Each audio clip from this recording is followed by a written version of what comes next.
मीरपुर में metro rail है। I want to see it. I didn't know Karachi में इस तरह के रिक्शा नहीं होते जैसे यहाँ होते हैं, वो साइकिल वाले। করাচিতে মেট্রো রেল নেই, যেটা ঢাকায় হয়েছে, রাইট?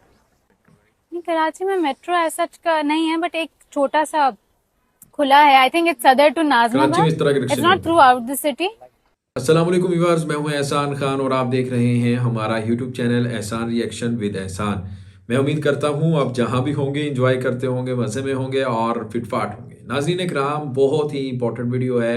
एक पाकिस्तानी स्टूडेंट हैं जो बांग्लादेश में गई और फिर बांग्लादेश में उन्होंने स्टडी हासिल की और उनसे जब पूछा गया कि बांग्लादेश और पाकिस्तान में क्या फ़र्क है, बांग्लादेश के बारे में पूछा गया, ढाका के बारे में पूछा गया, आपको ढाका सिटी कैसी लगती है, कराची कैसा, वो कराची की हैं बेसिकली, और कराची के साथ उन्होंने कंपेयर करके बताया कि कराची में क्या मेट्रो रेल तो नहीं है लेकिन कराची वैसे बहुत बड़ा है।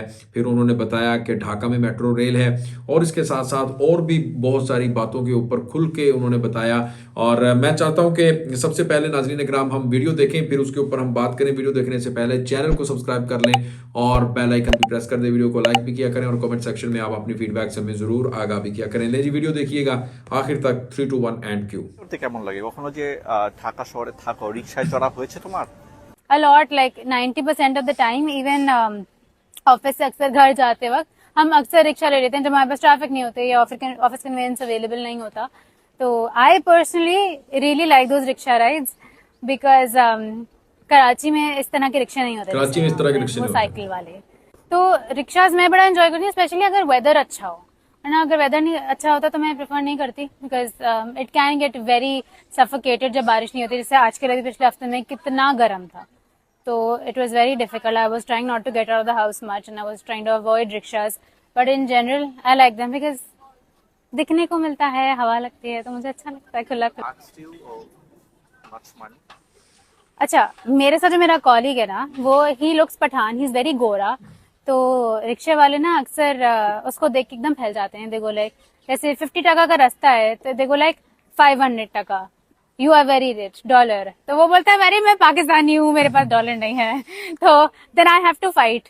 एंड वो मुझसे इतना ज्यादा बहस नहीं करते क्योंकि मैं दिखती भी बांग्लादेशी हूँ। मैंने थोड़े बहुत बांग्ला वर्ड्स भी सीखे हैं, तो मैं जरा एक्सेंट में बोल देती हूँ तो बहस हो जाती है। তুমি জানো যে ঢাকাতে মেট্রো রেল হয়েছে? তোমাদের কোন শহরেও কি এমন মেট্রো রেলের ব্যবস্থা আছে? Metro rail, metro facility? we do have metro in Lahore. Last I remember when I was in Lahore तब थी। I can not give you a specific, शायद अब है या नहीं है मुझे नहीं पता, but a few years back तक it was there. And Karachi में भी कोई एक सर्टेन एरिया से लेके दूसरे सर्टेन एरिया तक की कोई नाजमाबाद टाइप कुछ खुली तो है। मैंने वो एक्सपीरियंस नहीं की, but I seen the outside of it and it's very beautiful. यहाँ का someone did comment in one, there was a comment in one of my comments. It said कि मीरपुर में मेट्रो रेल है। I want to see it. I didn't know. অর্থাৎ করাচিতে metro rail নেই, যেটা ঢাকায় হয়েছে, রাইট? नहीं, कराची में मेट्रो ऐसा का नहीं है, बट एक छोटा सा खुला है। I think it's Sadar to Nazimabad. It's not throughout the city, but मैंने एक्सपीरियंस नहीं किया। मैंने देखा जरूर है। अब ये नहीं पता कि वो खुल गया या नहीं खुला, और अगर खुल गया तो वो कैसा है, बट बाहर से तो काफी खूबसूरत है।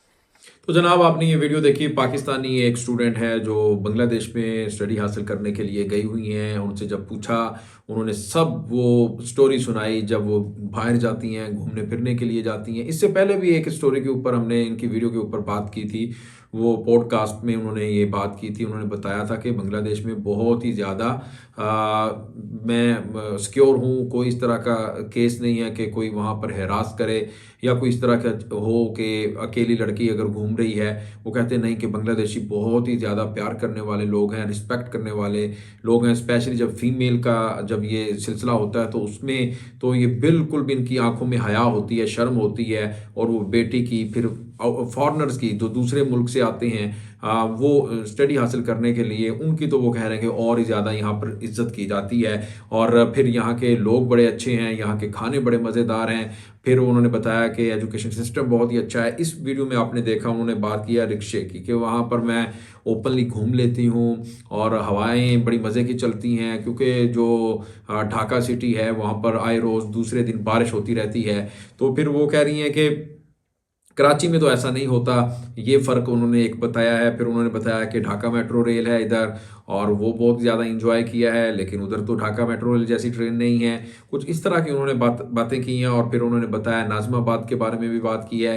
फिर इससे पहले एक व्लॉग हमने उसके ऊपर भी बात की थी, बताया था आपको कि वो बता रही थी कि बांग्लादेश का जो यहाँ पर एक फ़र्क ये भी है कि एजुकेशन सिस्टम इनका बहुत ही तगड़ा है, मजबूत है, और जिसकी वजह से वो इतनी ज़्यादा तरक्की कर गया है। और फिर यहाँ पर जो ख़वातीन हैं, जो फीमेल्स हैं, वो हार्ड वर्क करती हैं, काम करती हैं, चाहे उनके पास छोटे छोटे बेबी हों, लेकिन उसके बावजूद भी वो काम करने से नहीं रुकती। और उनको बहुत ज़्यादा जॉब्स अपॉर्चुनिटीज़ भी हैं।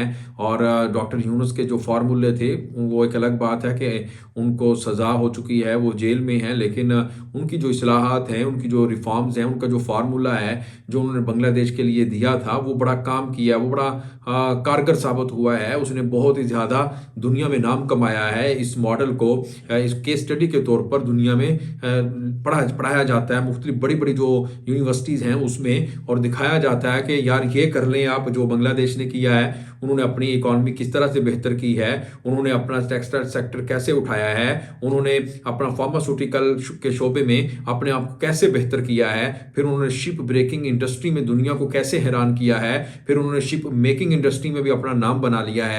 और इसके साथ साथ वो दुनिया को बता रहे हैं कि हम एक कौम हैं, और हम जब काम करते हैं फिर दुनिया को हम बताते हैं। क्योंकि वर्ल्ड कप, आपको पता होगा कि वर्ल्ड कप कह दिया मैंने, वर्ल्ड बैंक ने इनकार कर दिया था कि पद्मा ब्रिज के लिए हम आपको फंड नहीं करेंगे, आपको पैसे नहीं देंगे।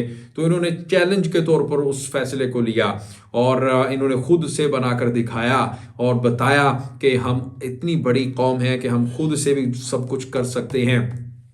फिर मैं आपको ये बताऊं कि उस पद्मा ब्रिज की एक तस्वीर फ्रेम करके शेख हसीना ले गई, वर्ल्ड बैंक के जो प्रेसिडेंट था उसको गिफ्ट की है कि आपने इनकार कर दिया था, आपने एलिगेशन लगा दिए थे फंड देने से, तो जाओ और पद्मा ब्रिज की, ये वही पद्मा ब्रिज है, और अपने ऑफिस में लगाओ, हमारी तरफ से ये गिफ्ट है। तो खैर मैं बात दूसरी तरफ ले गया हूँ। बात हो रही थी कि पाकिस्तान और बांग्लादेश का जो कंपैरिजन है, मुवाजना है, उसमें कितना ज़्यादा मुतजाद है, फ़र्क है। और हमसे ही अलग होने वाला ये मुल्क 1971 में आज कहाँ पर खड़ा हुआ है, और हम कहाँ पे खड़े हुए हैं। उम्मीद तो यही है इंशाल्लाह पाकिस्तान के हालात भी बहुत जल्दी बदलेंगे, और हम भी बांग्लादेश की तरह तरक्की की मनाजिल तय करेंगे। इसी के साथ मुझे दें इजाज़त, मिलेंगे नेक्स्ट वीडियो में, तब तक के लिए अल्लाह हाफिज़।